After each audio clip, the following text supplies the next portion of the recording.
ఓం శ్రీ సాయిబాబా జీవిత చరిత్రము 6వ అధ్యాయము. శ్రీరామనవమి ఉత్సవము, మసీదు మరమ్మతు, గురువుగారి కరస్పర్శ ప్రభావము, శ్రీరామనవమి ఉత్సవము, దాని ప్రారంభము, పరిణామము మొదలగునవి, మసీదు మరమ్మతులు ఈ అధ్యాయంలో మనం శ్రవణం చేయబోతున్నాం. గురువుగారి హస్తలాఘవము.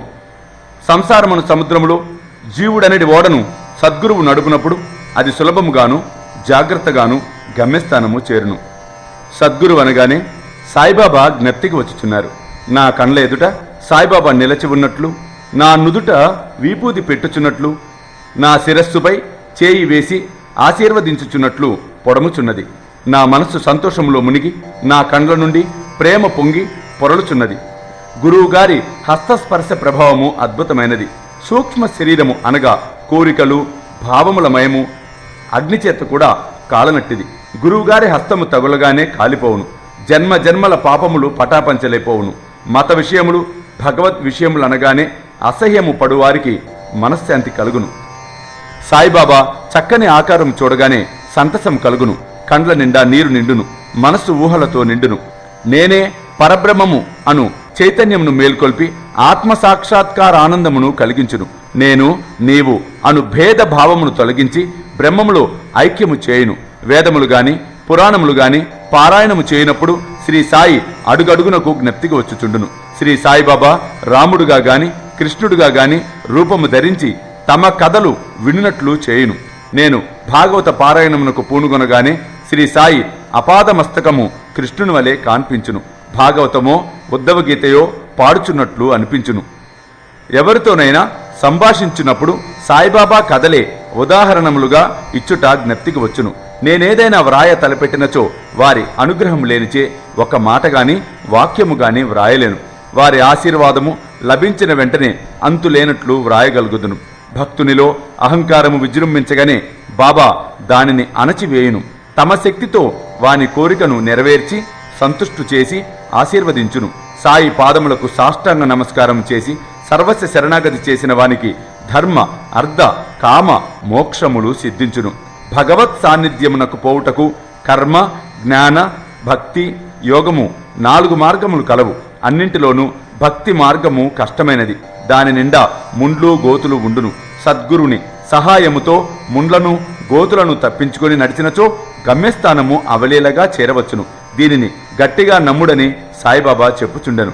స్వయం సత్తాకమైన బ్రహ్మము యొక్క తత్వ విచారము చేసిన పిమ్మట బ్రహ్మము యొక్క శక్తి బ్రహ్మ సృష్టిని గూర్చి చెప్పి వాస్తవానికి 3ను ఒకటియే అని సిద్ధాంతీకరించి రచయిత బాబా తన భక్తుల శ్రేయస్సుకై చేసిన అభయ ప్రధాన వాక్యములను ఈ క్రింద ఉదహరించుచున్నాడు.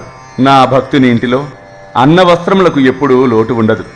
నాయందే మనస్సు నిలిపి భక్తి శ్రద్ధలతో మనఃపూర్వకముగా నన్నే ఆరాధించు వారి యోగము క్షేమములను నేను చూచెదను. భగవద్గీతలో శ్రీకృష్ణుడు కూడా ఇట్లనే చెప్పి ఉన్నాడు. కావున వస్త్ర ఆహారముల కొరకు ప్రయాసపడవద్దు. నీకేమైనా కావలసిన భగవంతుని వేడుకొనుము. ప్రపంచములో పేరు కీర్తులు సంపాదించుటమాని భగవంతుని కరుణా కటాక్షములు పొందుటకు భగవంతునిచే గౌరవం పొందుటకు ప్రయత్నించుము. ప్రపంచ గౌరవం అందుకొను భ్రమను విడువుము. మనస్సునందు ఇష్టదైవము యొక్క ఆకారమును నిలుపుము. సమస్త ఇంద్రియములను మనస్సును భగవంతుని ఆరాధన కొరకే నియమింపుము. ఇతరముల వైపు మనస్సు పోనివ్వకుము. ఎల్లప్పుడూ నన్నే జ్ఞప్తి అందుంచుకొనున్నట్లు మనస్సును నిలుపుము. దానిని శరీరము ధనము ఇల్లు పట్ల సంచరించకుండా గట్టిగా నిలుపుము. అప్పుడది శాంతి వహించి నెమ్మదిగాను ఎట్టి చికాకు లేకుండా ఉండును. అప్పుడే మనస్సు సరైన సాంగత్యములో ఉన్నదని గ్రహింపుము.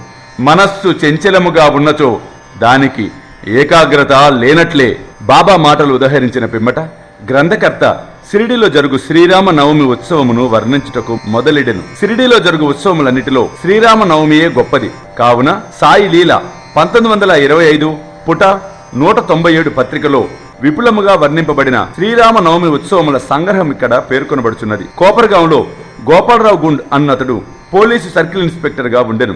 అతడు బాబాకు గొప్ప భక్తుడు. అతనికి 3 భార్యలు ఉన్నప్పటికీ సంతానము కలుగలేదు.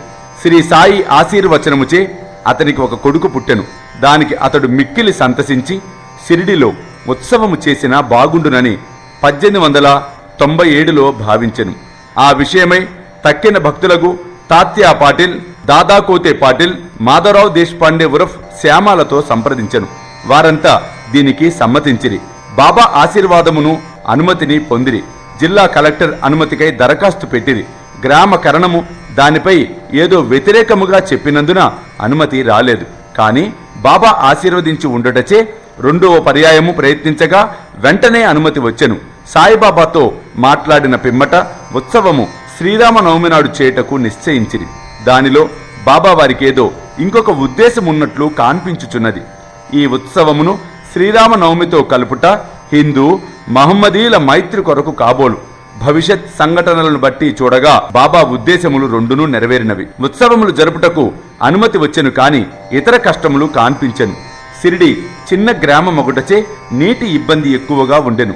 గ్రామం అంతటికి 2 నూతులుండెడివి. ఒకటి ఎండాకాలములో ఎండిపోవుచుండెను, రెండవ దానిలోని నీళ్లు ఉప్పవి. ఈ ఉప్పు నీటి బావిలో బాబా పువ్వులు వేసి మంచి నీళ్ల బావిగా మార్చెను. ఈ నీరు చాలకపోవుటచే తాత్యా పాటిల్ దూరము నుంచి మోటార్ల ద్వారా నీరు తెప్పించెను. అప్పటికి మాత్రమే పనికి వచ్చినట్లు అంగళ్ళు వేసిరి. కుస్తీలు కొరకే ఏర్పాటు చేసిరి. గోపాలరావు గుండున ఒక స్నేహితుడు కలడు. వాని పేరు దాము అన్నా కాసర్ ఉరఫ్ దాము అన్నా. అతనిది అహ్మద్ నగర్. అతనికి కూడా 2 భార్యలున్నప్పటికీ సంతానము లేకుండెను. అతనికి కూడా బాబా ఆశీర్వచనముచే పుత్ర సంతానం కలిగెను. ఉత్సవము కొరకు ఒక జెండా తయారు చేయించవలనని గోపాలరావు అతనికి చెప్పెను. అందులకు అతడు సమ్మతించెను. అట్లనే నానాసాహెబ్ నిమోన్కరును ప్రబోధించగా అతడు కూడా ఒక నగిషీ జెండా ఇచ్చుటకు ఒప్పుకొనెను. ఈ 2 జెండాలు ఉత్సవముతో తీసుకొని పోయి మసీదు 2 మూలలందు నిలబెట్టిది. ఈ పద్ధతి ఇప్పటికినే అవలంబించుచున్నారు. బాబా ఉండు మసీదుకు ద్వారకామాయి అని పేరు. చందన ఉత్సవము. ఈ ఉత్సవములో ఇంకొక ఉత్సవము కూడా ప్రారంభమయ్యను. కొరాహులే గ్రామమునందు అమీర్ షక్కర్ అను మహమ్మదీయ భక్తుడు కలడు. అతడు చందన ఉత్సవమును ప్రారంభించెను.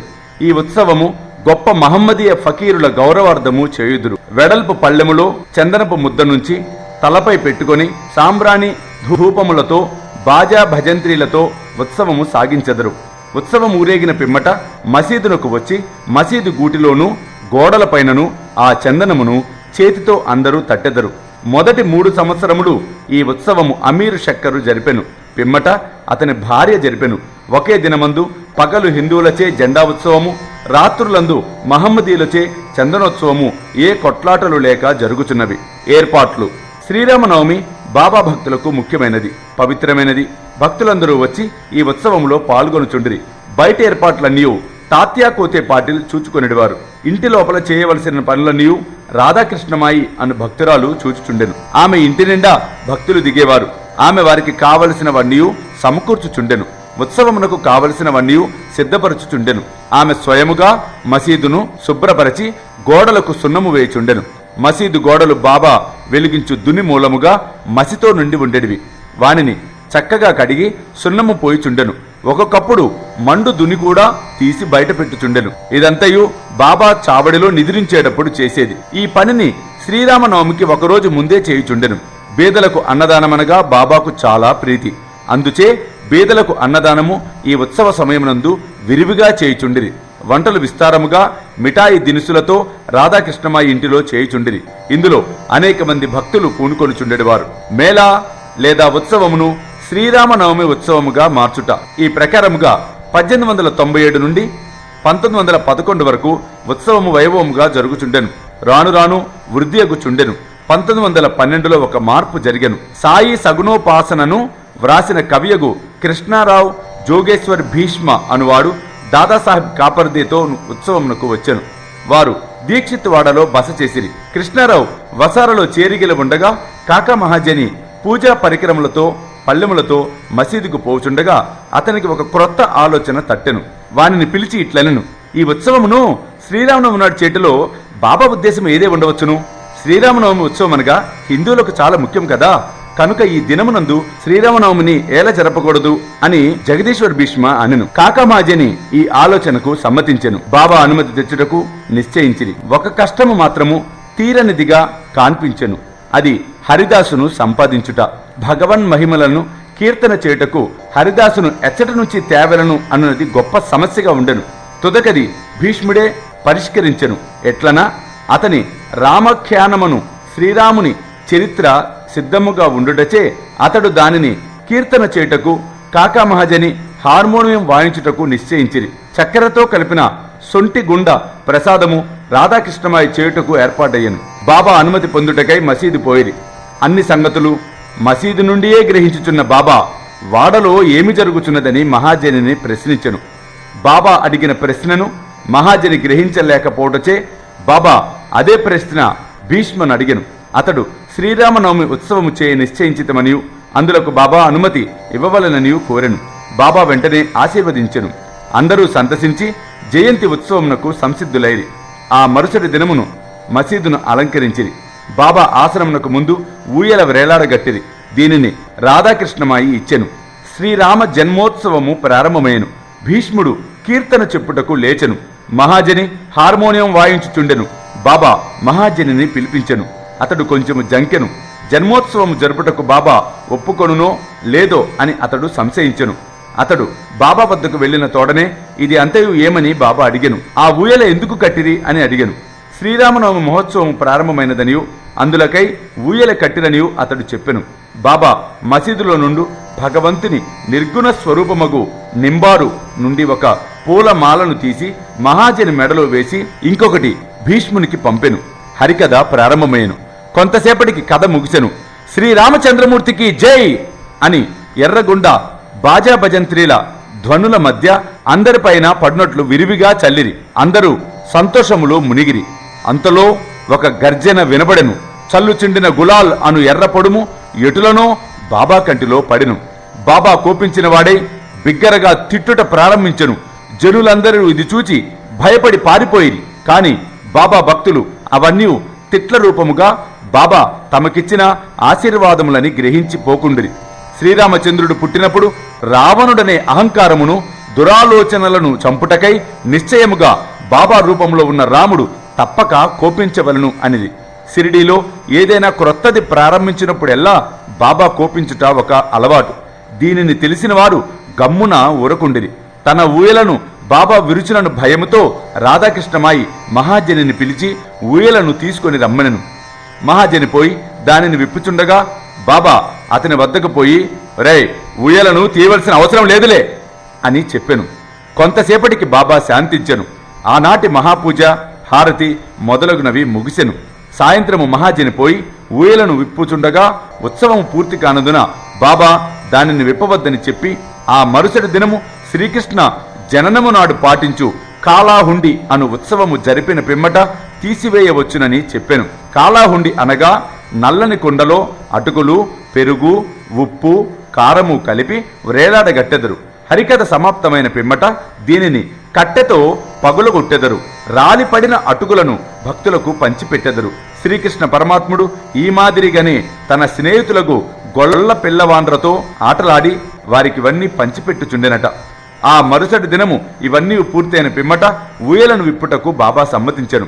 పగటివేళ పతాకోత్సవము, రాత్రియందు చందనోత్సవమును, శ్రీరామనవమి ఉత్సవమునందు గొప్ప వైభవముగా జరుగుచుండెను. అప్పటి నుండి మామూలు జాతర శ్రీరామనవమి ఉత్సవముగా మారెను. 1913 నుంచి శ్రీరామనవమి ఉత్సవంలోని అంశములు హెచ్చించిరి. చైత్ర పాడ్యము నుంచి రాధాకృష్ణమాయి నామసప్తాహము ప్రారంభించుచుండెను. భక్తులందరూ అందులో పాల్గొందురు. ఆమె కూడా వేకువజామున భజనలో చేరుచుండెను. దేశమంతటా శ్రీరామనవమి ఉత్సవములు జరుగుటచే హరికథా కాలక్షేపము చేయు హరిదాసు చిక్కుట దుర్లభముగా ఉండెను. శ్రీరామనవమికి 5-6 రోజుల ముందు మహాజని, బాలాబువా మాలిని ఉరఫ్ ఆధునిక తుకారాం కలిసి ఉండుటచే కీర్తన చేయుటకు వారిని తోడ్కొని వచ్చెను. ఆ మరుసటి సంవత్సరం అనగా 1914లో సతారా జిల్లా బీర్హడ్ సిద్దక వటే గ్రామంలోని హరిదాసుడకు బాలాబువా సతార్కర్ స్వగ్రామంలో ప్లేగు వ్యాపించి ఉండట చేత కథలు చెప్పక ఖాళీగా నుండెను. బాబా అనుమతి కాకా ద్వారా పొంది అతడు షిరిడి చేరెను. హరికథ చెప్పెను. బాబా అతనిని తగినట్లుగా సత్కరించెను. ప్రతి సంవత్సరము ఒక్కొక్క కొత్త హరిదాసును పిలిచి ఈ సమస్యను 1914వ సంవత్సరంలో శ్రీ సాయి స్వయముగా పరిష్కరించెను. ఈ పని శాశ్వతముగా దాసగను మహారాజునకు అప్పగించెను. ఈనాటి వరకు దాసగను ఈ కార్యక్రమమును జయప్రదముగా జరుపుచున్నారు. 1912 నుండి ఈ ఉత్సవము రాను రాను వృద్ధి పొందుచుండెను. చైత్ర శుద్ధ అష్టమి మొదలు ద్వాదశి వరకు సిరిడి తుమ్మెదల పట్టువలే ప్రజలతో నిండుచుండెను. అంగళ్ల సంఖ్య పెరిగిపోయెను. కుస్తీలలో అనేక మంది పాల్గొనుచుండిరి. బీదలకు అన్న సంతర్పణము బాగుగా జరుగుచుండెను. రాధాకృష్ణమాయి కృషిచే శ్రీ సాయి సంస్థానము ఏర్పడెను. అలంకారములు ఆడంబరములు ఎక్కువాయను. అలంకరింపబడిన గుర్రము, పల్లకి, రథము, పాత్రలు, వెండి సామానులు, బాల్టీలు, వంట పాత్రలు, పటములు, నిలువుటద్దములు బహుకరింపబడెను. ఉత్సవమునకు ఏనుగులు కూడా వచ్చెను. ఇవన్నీ హెచ్చినప్పటికీ సాయిబాబా వీనిని లెక్కించేవారు కారు. ఈ ఉత్సవంలో గమనింపవలసిన ముఖ్య విషయం ఏమన్నా, హిందువులు ముస్లింలు కలిసిమెలిసి ఎట్టి కలహములు లేకుండా గడిపేవారు. మొదట 5,000 నుండి 7,000 వరకు యాత్రికులు వచ్చేవారు. తుదకు 75,000 వరకు రాజొచ్చిరి. అంతమంది గుమిగూడినప్పటికీ ఎన్నడైనను వ్యాధులు గాని జగడములు గాని కనిపించలేదు. మసీదు మరామతులు. గోపాలరావు గుండునకు ఇంకొక మంచి ఆలోచన తట్టెను. ఉత్సవము ప్రారంభించినట్లే మసీదును తగినట్లుగా తీర్చిదిద్దవలనని నిశ్చయించుకొనెను. మసీదు మరామతు చేయి నిమిత్తమై రాళ్లను తెప్పించి చెక్కించెను. కాని ఈ పని బాబా అతనికి నియమించలేదు. ఈ పని నానాసాహెబ్ చందోర్కర్కు, రాళ్ల తాపన కాకాసాహెబ్ దీక్షిత్కు నియోగించెను. ఈ పనులు చేయించుట బాబాకు ఇష్టం లేకుండెను. కాని భక్తుడగు మహల్సాపతి కల్పించుకొనుట వలన బాబా అనుమతిచ్చెను. బాబా చావడిలో పండుకొన్న ఒక్క రాత్రిలో మసీదు నేలను చక్కని రాళ్లచే తాపన చేయుట ముగించిరి. అప్పటి నుండి బాబా గోనెగుడ్డపై కూర్చుండుట మాని చిన్న పరుపు మీద కూర్చుండువారు. గొప్ప వ్యయ ప్రయాసలతో 1911వ సంవత్సరంలో సభా మండపము పూర్తి చేసిరి. మసీదునకు ముందున్న జాగా చాలా చిన్నది, సౌకర్యముగా లేకుండెను. కాకాసాహెబ్ దీక్షిత్ దానిని విశాలపరిచి పైకప్పు వేయదలిచెను.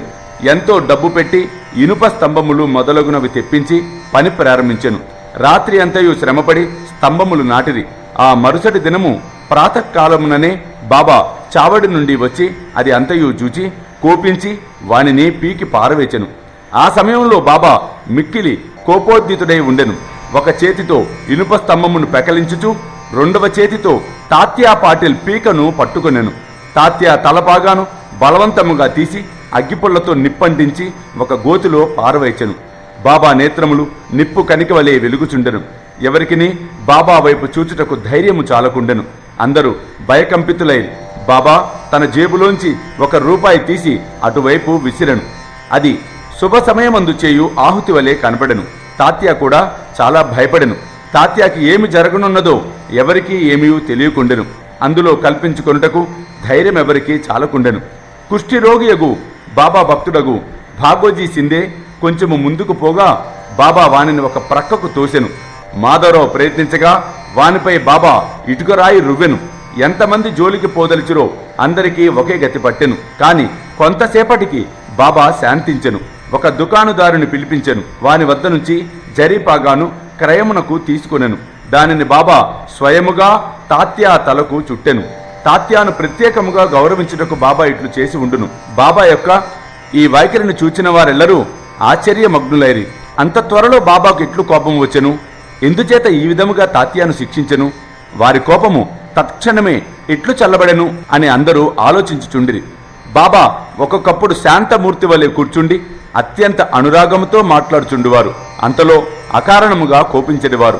అటువంటి సంఘటనలు అనేకములు గలవు. కాని ఏది చెప్పవలెనను విషయము తేల్చుకొనలేకున్నాను. అందుచే నాకు జ్ఞాపకము వచ్చినప్పుడెల్లా ఒక్కొక్కటి చెప్పెదను. ఓం నమో శ్రీ సాయినాథాయ. శాంతి శాంతి శాంతి. 6వ అధ్యాయం సంపూర్ణం. సర్వం శ్రీ సాయినాథార్పణమస్తు.